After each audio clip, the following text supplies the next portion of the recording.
So Thunderbolts wasn't what I thought it was going to be. Thunderbolts was pretty heavy. And really, I just got out of the theater.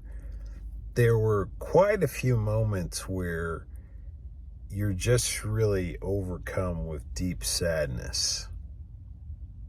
And I have to say that I can't say that I was expecting that. So the depth of emotion that you'll experience at times during the movie is quite profound.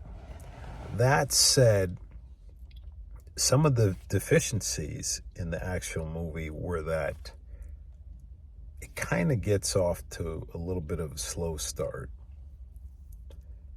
And then some of the persistent issues currently with the MCU plague it at the beginning. At the beginning, some of the issues, sort of like plague it. I'm not going to do any major spoilers. I'll say that, Miss Dreyfus, and I'm mispronouncing her name, does a masterful job of really being an antagonist in the movie. And really, when I just think about it, and in some ways I'm speechless. So if I were to say, should you see it? I think it's okay. You should see it. Is it the best superhero movie ever? No. I'll have to say that it's much, much better than I thought it was going to be. So it's much, much better than that. I see it's, C plus range, C plus, B minus kind of range. And I'm not saying that in that it's terrible, because if it were terrible, I would just say it's terrible. But it does kind of get off sort of slowly. And, there are times where you're just kind of wondering where we're going with the script. But really the tail end of it is just pretty good, to be honest. But that's, the problem is that's 25 minutes, and you're in a movie that's almost 2 hours. So it's just one of these things. And then, of course, some of the standouts, of course, are Sebastian Stan is a standout. Florence Pugh is a standout. Harbor always does a good job. I don't know how I feel about his Russian accent, but, it is what it is. And,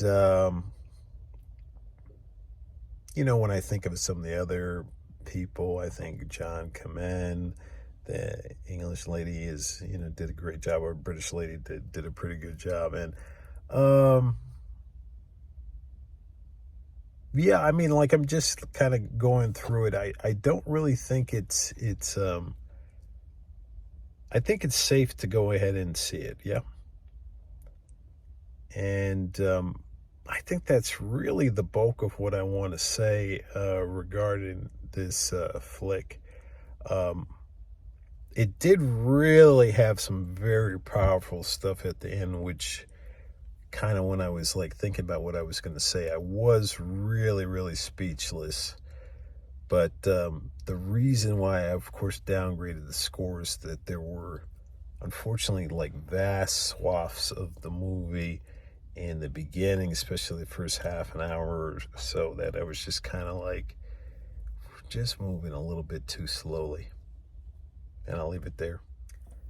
So some of the bonus things I really sort of want to say is that I think I really would have preferred, as far as the MCU, if they really sort of just would have been these are the Thunderbolts, because it was the Thunderbolt comic. And then I think the approach to, and this is going to be spoilers here, the approach to Sentry was very, very powerful, but sort of the approach post movie to Sentry, you know, I sort of like question, you know, I don't have a problem with the fact that he doesn't want to lose control in this and that, but just kind of not having one of the most powerful superheroes like in the universe active. I don't know how good that is. You know what I mean? Like you think you want to have like a team of people trying to figure out how to get him to get mastery over his powers. And I'll leave it there.